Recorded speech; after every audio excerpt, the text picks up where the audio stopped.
I'm delighted to introduce to you three wonderful ladies, the National Association of University Women, who are Miss Phyllis Eggleston, the 19th President and Forever Emerald. She served her tenure from 1994 to 1998. And then we have Dr. Izora Proctor, the 20th President and also a Forever Emerald. She served her tenure from 1998 to 2002.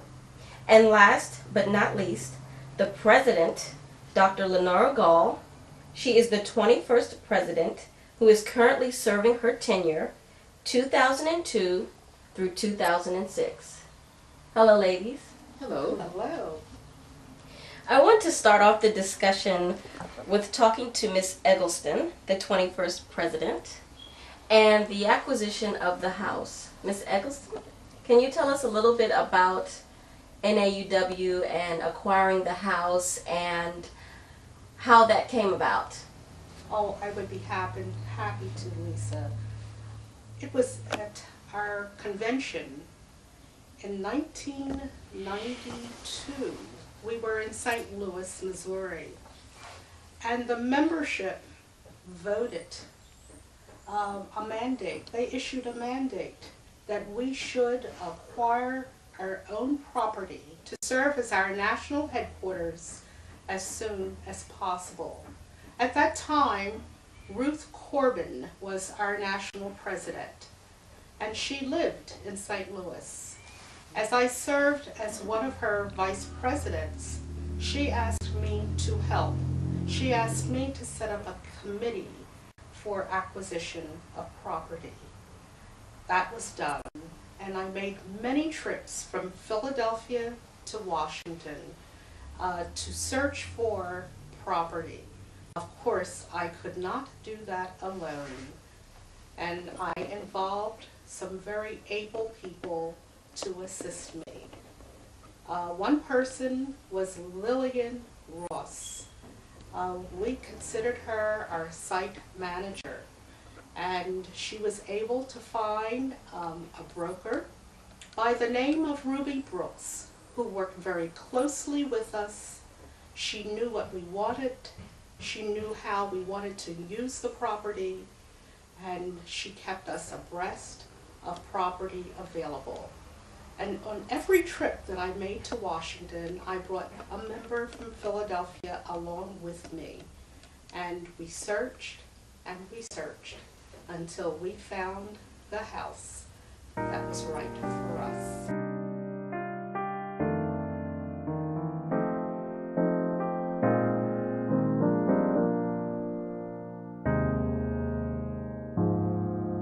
And then there were other folks who really helped in identifying the site and preparing for the official opening of 1001 East Street.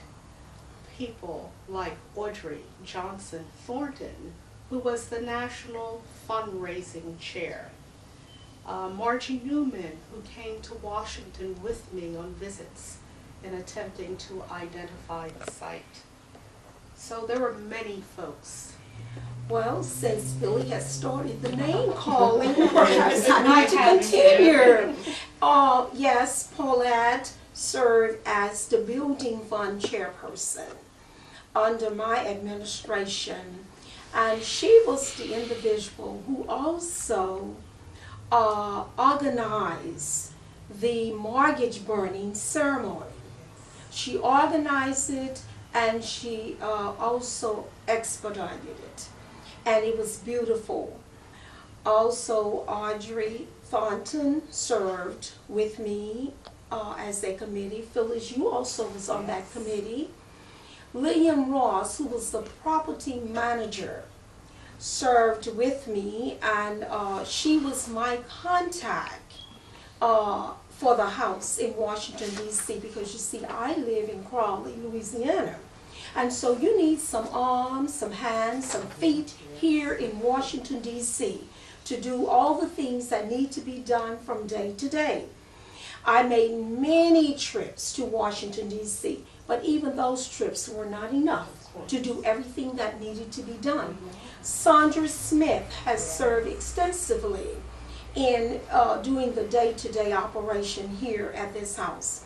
All of our sectional directors, Audrey Jordan served as the fundraising committee chair. And she did a tremendous job with her committee. And Wilma Scott helped in many ways with the monetary manipulations. She was the financial secretary. Beverly Jackson was the treasurer. And I can go on and on and on. So this was not a one-woman thing at all. This was a collective collaboration between hundreds and hundreds of people that made it happen. And I would go on and hasten to say that it was a team effort. And team means together everyone achieves more. That's true. And it was an organized process where it was formed that there were different categories where members could contribute. They were under the category of gold, silver, and bronze. Yes, indeed. Ladies, the listeners and the viewers would love to have a tour of your house.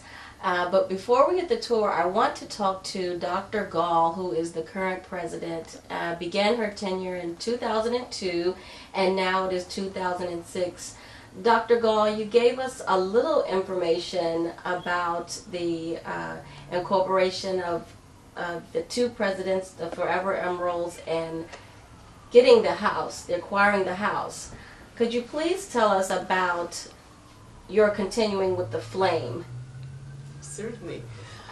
We started out in 1910 as the College Alumni Club. We had 4 founders, Mary Church Terrell, Dr. Sarah Brown, Dr. Nancy Fairfax Brown, and Mary Cromwell.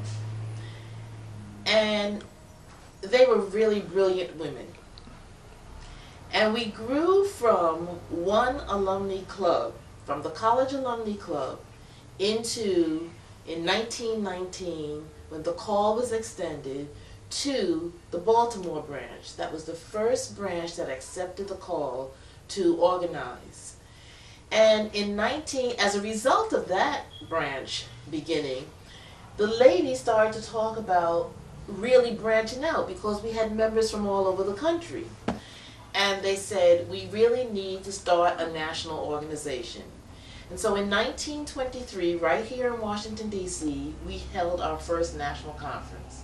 And the purpose of the conference was really to talk about organizing a national organization. And they divided up into committees, as we do as today. And the committee that had the most responsibility, of course, was the Bylaws Committee. They reconvened in 1924 and accepted the bylaws at that time, and that's how we became known as the National Association of College Women. And from there, we had many, many branches throughout the United States. Also at that conference, we were divided into five sections. It is very important to note that, as Phyllis stated, that in the late 1920s and the early 1930s, those illustrious leaders and women said, we need to start working towards getting a national headquarters. So quite honestly, we have been talking for about 40 years about having a national headquarters before we really took action.